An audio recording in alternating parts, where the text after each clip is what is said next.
So, welcome to Be Kind Entertainment. Today, we're featuring kind Canadians, and I've got the co host for Sports Center, TSN fan favorite, one of my favorites, who uses her time and talents for Special Olympics and mental health initiatives. Welcome, Jennifer Hedger. Thank you. Thanks, Annie. It's awesome to be here. Appreciate the offer. Thank you so much for being here. So, tell me, how did you and Michael get together and come to be for Sick Not Week, and what effects have you seen? So Sick Not Week is an organization, a charity that Michael Landsberg started, and it's for people who struggle with mental illness, mental health. It's basically a website, an initiative for people to talk about it and reduce the stigma from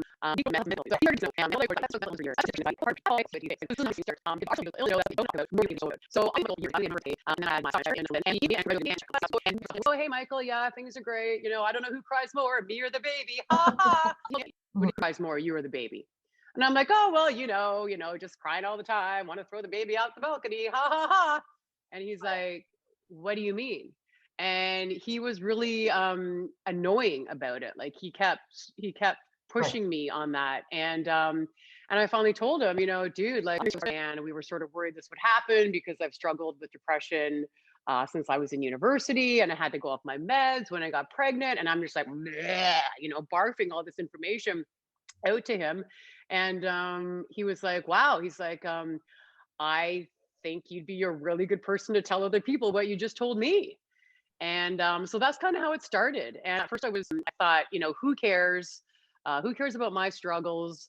I don't really want to talk about it. And I realized that I would start like going to his website. And the more that I read about other people talking about their mental illness, made me feel better. And I recognized symptoms that other people had in myself and didn't realize that it was a symptom of depression. I didn't realize that my brain fog or, my social anxiety or my symptoms of depression that I was only discovering through this Sick Not Weak community. So Michael, in the way that he persuaded me to start going to a couple of events with him and talking to other people about it. And that's how I got set up with it. And it has been some of the most rewarding and fulfilling work of my life. What have you seen firsthand when you talk to people? Oh man, it just gave me shivers, got shivers thinking about that. When people come up and say to me, they look me in the eyes and they've got glassy eyes and they're like, oh my God, I've never heard anybody talk about it like you talk about it. And for most of them, and this is like before the Me Too movement, but it's like, me too. I know how you feel. I didn't realize I wasn't the only one. And for parents to come up to me and say, my daughter or my son is really struggling, because I talk about how we self-medicate, how we drink too much. And when I say we, I mean me, right? How I drink too much alcohol, or yeah, eat too much cheese, or I'm like smoking weed, or you're trying to do all of these things to make yourself feel good because, as Michael has so eloquently explained, and I say this too, is that for people who don't suffer from depression, the way that I explain it is that depression is the inability to feel joy. So all of the things that usually make you feel joy, whether it's, going to a party or riding a roller coaster or going on vacation or hanging out with your family or going to have a good meal or whatever that is, there is no joy in that anymore. So that's why we turn to alcohol, because it numbs us and maybe makes us feel good for a few hours. So when I have parents come up to me and say, my son was really drinking a lot. He was 16 and he was drinking and he was withdrawing, and they're saying, oh my God, I think he might be struggling from depression. That sort of like aha moment for parents and for people who are struggling, who didn't know what it was. And then they came to a talk with me and Michael, or, whoever, and sort of recognize themselves, is so liberating, because finally somebody else knows how you feel. You feel like you have this community who understands. And just that you're not alone, right? And just even getting it off your chest sometimes can make you feel so much better. And for me, it's just rewarding. I have so much anxiety leading up to it, because that's another part of my mental illness. I just harass myself for saying, yes, why am I coming and talking to these people? I'm going to suck. I'm not, depression drains all your self-esteem, and I try and find ways to get out of it. And I hate myself for saying yes to do it. And then I get up and I talk, and the people respond in a way that is so wonderful and warm. And I think the other thing with people with mental illness, always assume that if you are vulnerable, if you tell someone, you know what, I have depression, I take medicine every day just to try and function like a normal human being, that for some reason people are going to think poorly of you. And I haven't had a single person come up to me and say, you know what, probably shouldn't have done that. I think less of you now. It just never happens. And in my case, I've never heard somebody be honest about their mental health or their mental illness or depression or any, you know, suicidal thoughts, any of that. I've never had someone be honest about it and thought less of them. It's always the opposite. So I don't know why we're always so worried about being vulnerable to other people. You know, I find it easier to be vulnerable with strangers, like all of you people who might be watching this, than I would if I was sitting in a room with my family and friends. But I find that in both cases, they're both equally supportive. And the more you talk about it, I think it's cathartic for you. You help someone, it comes back to you, and then it goes back and forth. I think that also makes a difference. The more you talk about it, the less you're emotional about it. You tackle it like a health issue It as opposed to something else without the right. stigma. It's a It health. normal it normalizes it, right? It's Right. the normalizing of it. And I would give Michael Landsberg a ton of credit for that, because he was really the first one who started talking about it in a normal way, and in a way that we can also laugh about it. Like, I feel like one of my greatest weapons against my mental illness is a sense of humor about it, right? I mean, I come up on stage and I'm like, let's talk about depression, anxiety. Have you ever thought about committing suicide? I know you have. And it's like people are like, oh my God, is this chick for real? But But if it you gets people can, going, right? it does, and it normalizes it. And I mean, it can be a sad topic. Oh my God. But you know, it's sadder if we don't discuss Talk it about and we don't talk about it. I know, like, we've done talks before, and Michael would say, you know, who out there is a racist? Put up your hand. And everyone's like, I'm not a racist. You know what I mean?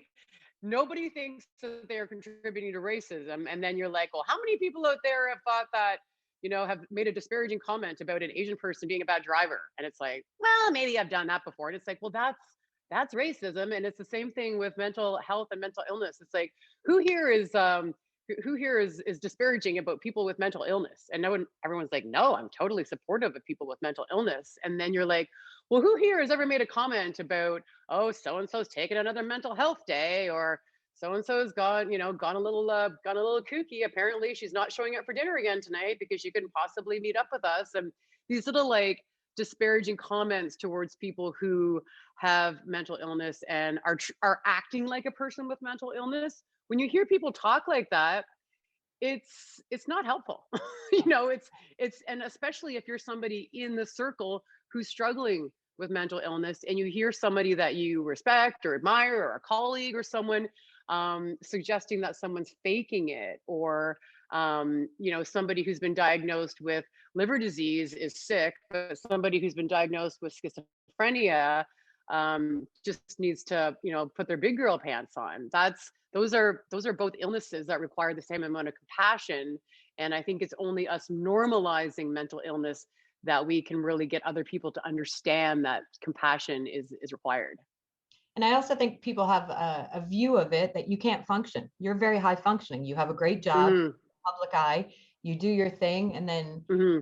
then you still can manage. I feel like that's another misconception, that people think that these are non-functioning, kind of just hanging out in their basement playing Fortnite all Right. day, which is not. Right. It's the, well, I mean, who doesn't want to play Who doesn't Fortnite play all night? Fortnite? Yeah. Um, it's again, we call it the mask of depression, right? And people who suffer from depression know the mask. You wear the mask, which smiles and says all the right things and hides your mental illness from the rest of the world. And it is exhausting to wear that mask all the time.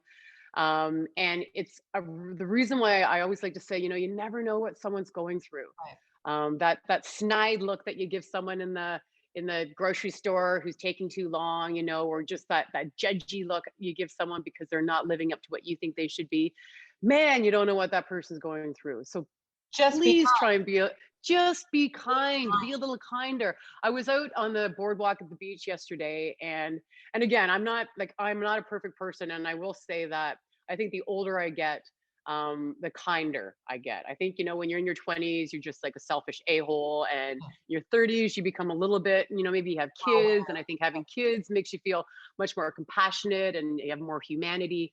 So the older I get, I think the kinder I get, and the more sympathetic and compassionate I get towards people. But I recognize my old self all the time in other people.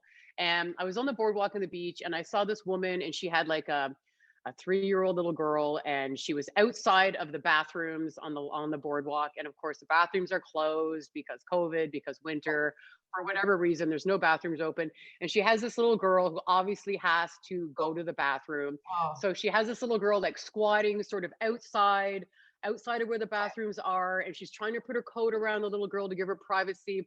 And it's just like a really awkward situation. The mom is struggling, and I see people sort of walking by and giving a look like, oh my God, can't this mother just get her child to a bathroom? And I look at the mother and I thought, well, holy crap, that woman could use a hand. So I just walked over and I took the coat from her and held it around the little girl. And she kind of looked up at me all of a sudden. And then when she realized I was there to help her, the look of gratitude on this woman's face, that I wasn't there to tell her to get her kid away because it's indecent exposure. It's like, I'll hold a coat. You need to do what you need to do. She and these helped her are little such little girl. gestures that make the difference, right? These are little gestures. I recognize myself in being the person that was walking by giving the side eye glance, because I used to be that person. Right. But I've recognized that ugliness enough to realize that, you know what? It's a lot easier to just go help that woman, because I used to be that woman with a 3-year-old who had to go to the bathroom and there were no bathrooms, and you're just trying to make the best of it. And you're kind of embarrassed and you're feeling like a bad mom, and oh, these people aren't making it any better. Holding the coat from the mom, I got to say, was such a help for her. She was so thankful, and I hope it brought a little bit of joy to her day. If we all could just be a little bit less a-hole and a little bit kinder, just a tiny bit. It's not hard, and man, it makes a huge amount of difference for that person who needed the help. And my whole, like, the whole come circle in the story is that for someone who struggles with depression like I do, when you think that, oh, how could she possibly have depression? She goes to work every day. She's got the house, she's got the family, she's got the car, she's got the husband, none of that matters when you have depression. You still feel like a bag of crap, and your self-esteem is low, and you're constantly trying to give yourself the pep talk. So for the one person who looks and goes, as if, that can be a crushing blow to somebody with depression, to hear that, as opposed to someone saying, you know what? I don't know what you feel like, but What can I do to help? what can I do to help? Or What do you I'm need? sorry you're going through this, or you're doing a great job. Whatever it is that you're getting done today is enough. Man, that goes a long way. Thank you so much for using your voice, your celebrity, to shine a light on really important things. And when you talk about it like this, it helps people. It inspires Thanks, people. Annie. It really does. It inspires people to get involved and to think differently before they speak. Be kind. I hope so. It's taken me a long time to be kind. And I will say the very last thing, the hardest thing is for me to be kind to myself. I have no trouble being kind to other people, but being kind to myself is the one that I'm still struggling with. So I got work to do. We all have work to do, but we're doing the best we can. You're doing a great job. Thank you. And this is for Entertainment and Charity Meet.